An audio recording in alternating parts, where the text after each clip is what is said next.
Hirap na hirap talaga ang mga taga-bukid. Kawawa. Dapat sinusuportahan ang mga ganitong klase, mga tao taga-bukid, yung mga nagpananim, palay, o ano-ano naman, mga prutas, saging, bungang kahoy. Kawawa, ang hirap sa bukid. Dapat sumusuporta ang mga government para may sumusuporta din sa kanila. Ay paano pag mahirap ang mga tao katulad mga ito, dapat may allowance sila kada buwan. Sa isang buwan mga 7,000 tutulungan ng mga government.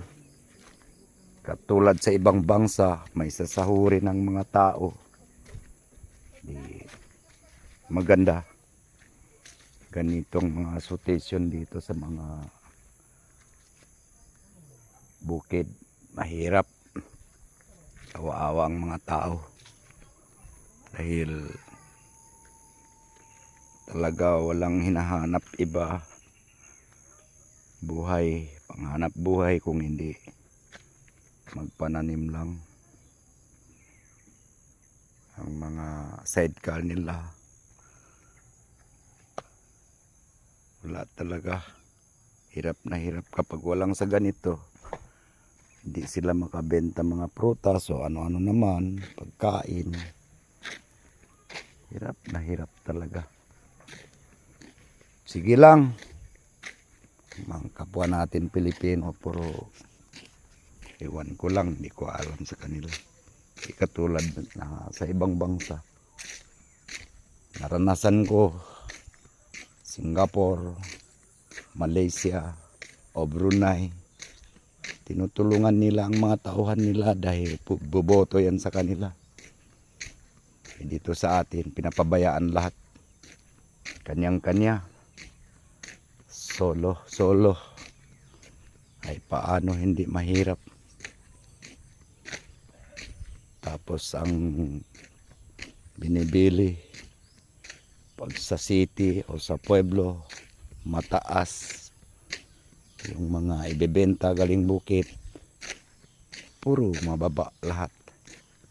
Hindi talaga makaangat. Katulad mga ganitong mga bahay. Kawawa.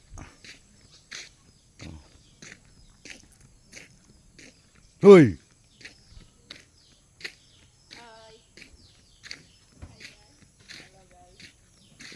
Kawawa.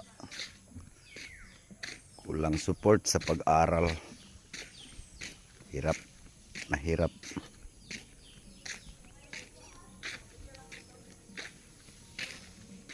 Ito sa amin, tagal na to, mga mahigit 40 years na. Ganito lang. Dahil hindi na makasuporta, puro sa gastos lahat. Kawawa. Yan ang bahay namin. Daming bahay dito pero puro mahirap lahat. Dapat sinusuportuhan ng mga Pilipinas government.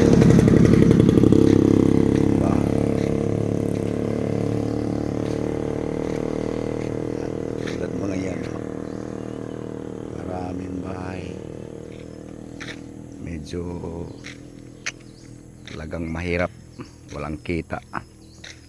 Pasok na lang sa bukid, magtanim yan, katulad mga yan, wala na, sira na. Okay, thank you so much.